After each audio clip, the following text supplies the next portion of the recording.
कि माध्यांक या माध्यिका ज्ञात कीजिए। ठीक है, संख्या दिया गया है 10, 11, 10, 15, 14, 16, 17, 18, 13, 11, 19, 17।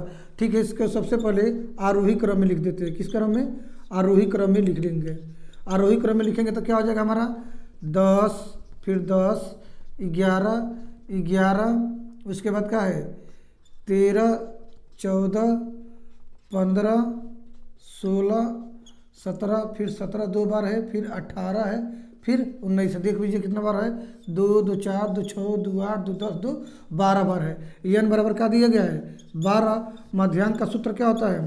मध्यांक बराबर होता है n + 1 बराबर 2वां पद। क्या होता है 2वां पद। तो देख लीजिए क्या हो गया n बराबर क्या है 12 है, यानी कि 12 प्लस कितना हो जाएगा 1/2, यानी कि 13, 13/2 हमारा हो जाएगा क्या 6.5वां पद। तो 6.5वां पद क्या होगा 1, 2, 3, 4, 5, 6, छठवां पद तो 14 हो गया और 0.5 किया यानी 7वां पद। तो जब 6.5 दिया रहेगा तो हम लिखेंगे मध्यांक बराबर 6वां पद प्लस 7वां पद बटे 2। तो 6वां पद हो गया 14 प्लस 7वां पद है 15। दोनों को जोड़ दीजिए 14 दूना 28, 29, 29/2 हमारा हो जाएगा 14.5 हमारा मध्यांक हो जाएगा।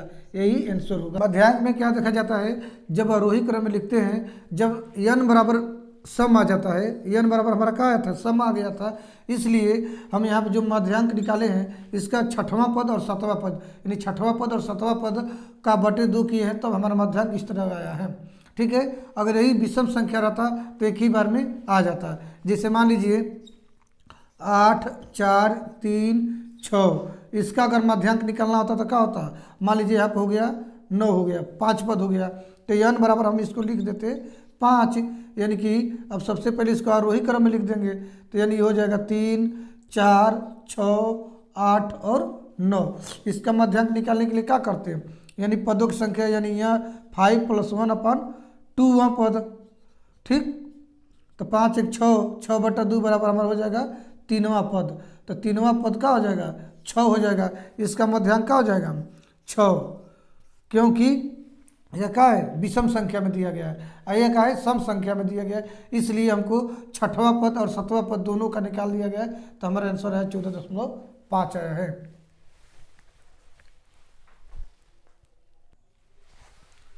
सवाल दिया गया है 13, 18, 13, 14, 13, 16, 14, 21, 13 की माध्यिका ज्ञात कीजिए। ठीक है, तो इसका माध्यिका क्या हो जाएगा? सबसे पहले इस संख्या को हम क्या करेंगे आरोही क्रम में लिख देंगे।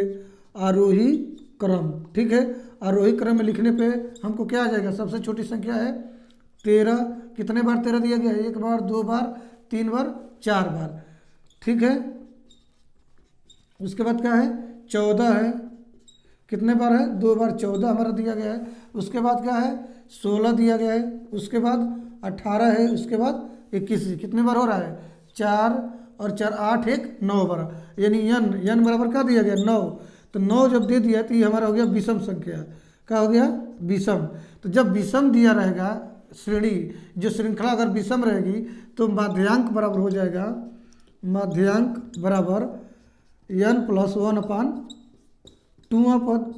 ठीक है, तो n बराबर हो जाएगा 9 प्लस 1/2, यानी कि 10 बटा हो जाएगा 2, यानी कि 5वां पद। इसमें हमारा 5वां पद क्या हो जाएगा 1, 2, 3, 4, 5, 5वां पद हमारा हो जाएगा 14। तो माध्यांक बराबर क्या हो जाएगा? माध्यांक बराबर, माध्यांक कहिए चाहे माध्यिका कहिए, दोनों बात एक ही हुआ 14। ये हमारा क्या हो जाएगा आंसर हो जाएगा। ठीक है, अगर मान लीजिए इसी संख्या में जो इस संख्या दिया गया इसी को मान लीजिए यहाँ पे 13, फिर 13, फिर 13, ठीक है, देखते रहिए ध्यान से, 14, फिर 14, फिर 16, फिर 18, फिर 21, और मान लीजिए कोई और संख्या को दे दिया गया 33 दे दिया गया। ठीक है, अब इस संख्या का माध्यांक निकालना है, चाहे माध्यिका निकालनी है। तो सबसे पहले n बराबर देखेंगे क्या दिया गया है। तो n बराबर हमारा हो जाएगा 2, 2, 4, 2, 6, 2, 8, 2, 10 हो गया। तो n बराबर हो जाएगा 10। जब पदों की संख्या सम आ जाएगी तो उसके लिए हम क्या करेंगे? तो सबसे पहले हम कर देंगे n + 1/2वां पद। ठीक है। तो n बराबर हो जाएगा 10 और +1/2, 11 बटा हो जाएगा 2, इसका हो जाएगा 5.5 वहाँ पद, पाँचवा पद। अब देखिए 5.5वां पद मतलब क्या होगा, 1 2 3 4 5, पाँचवा पद ही हो गया। और 0.5 यानी छठवां पद, इस दोनों को जोड़ देंगे हम। तो यहाँ पर लिख देंगे माध्यांक बराबर पाँचवा पद प्लस छठवां पद, ठीक है, जब विषम सम संख्या रहेगा बटे 2।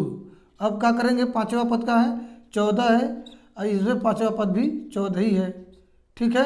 छठवां पद बटे 2, 14 दूना 28, 28 बटे 2 यानी कि 14। हमारा आंसर क्या हो जाएगा, 14 हो जाएगा। यानी कि इस श्रृंखला में माध्यिका क्या आ जाएगी, 14 हो जाएगी।